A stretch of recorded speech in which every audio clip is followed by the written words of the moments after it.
You going to school, right? Where's my jacket, yo? Every morning, the Hinton brothers wake up and make a decision. They decide if they will go to school. And on any given day, like more than 100,000 of the 1 million students enrolled in New York City schools, they may not make it.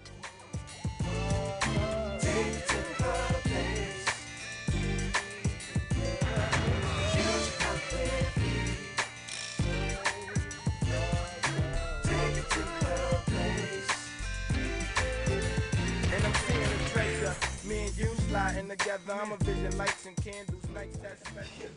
All right, let's see who's here. It's routine each day in more than 18,000 New York City high school classrooms. The roll is taken. Leo, you're here. David is here. Greg is here. Pavel is here. Cassidy's here. Maria's not here. Anybody see Maria? Did anybody see Maria in class? No. Okay, thank you. Every day, about 1 in 5 high school students isn't there. One of the main problems we have now with the school is not failing classes. It's not the test. You know, it's attendance.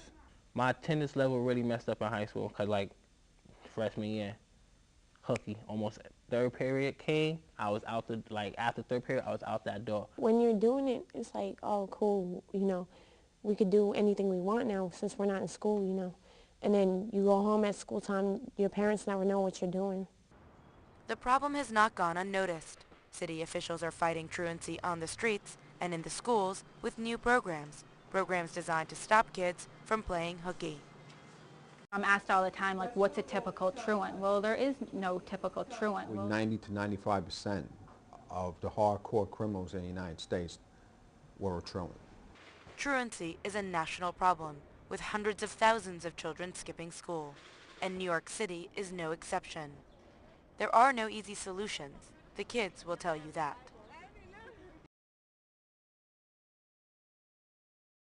I just get up and I'm tired, and I call about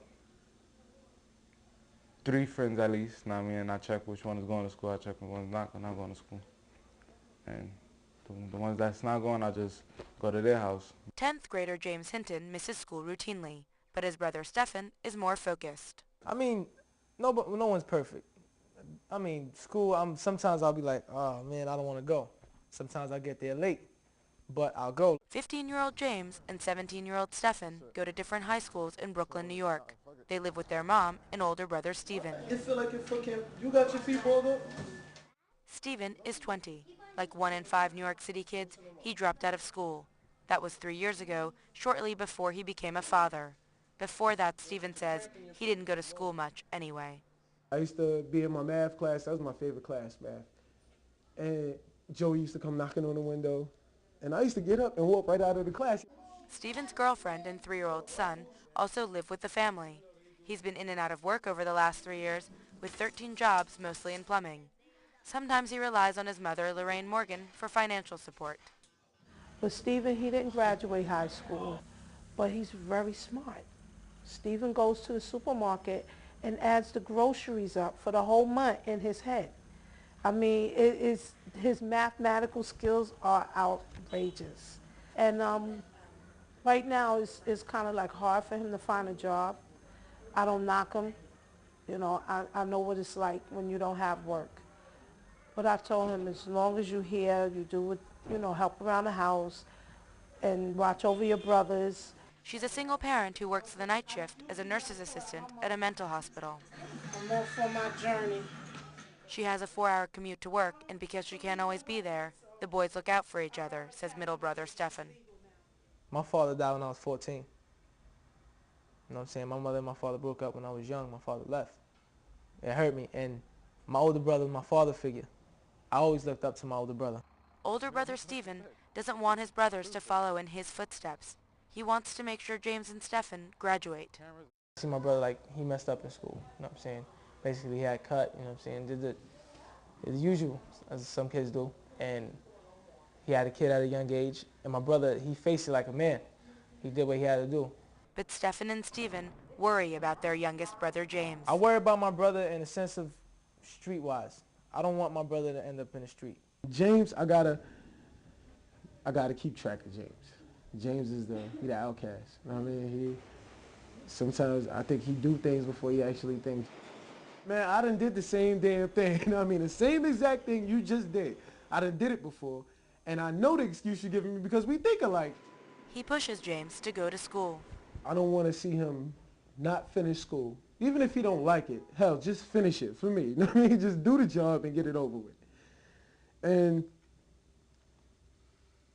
he, that's about it. I can't do much for the rest of his life, you know what I mean? But as long as I can get him to get the right idea, that's all I want. There is reason to be concerned. It's hard to stay focused on school in their neighborhood, the south side of Williamsburg. This is the hood, quote unquote. This is what you would call a hood. It consists of drug selling, shootouts, people get killed, crackheads, everything. Kids cutting school, as usual. Everything out here is not like the Brady's. I mean, like big house, kids that go to school every day.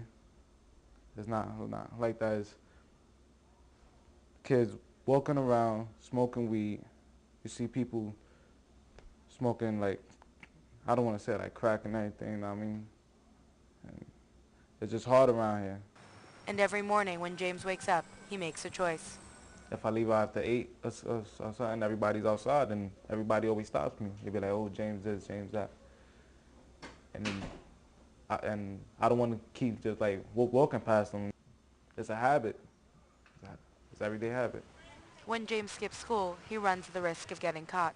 The choice between the street and school has consequences.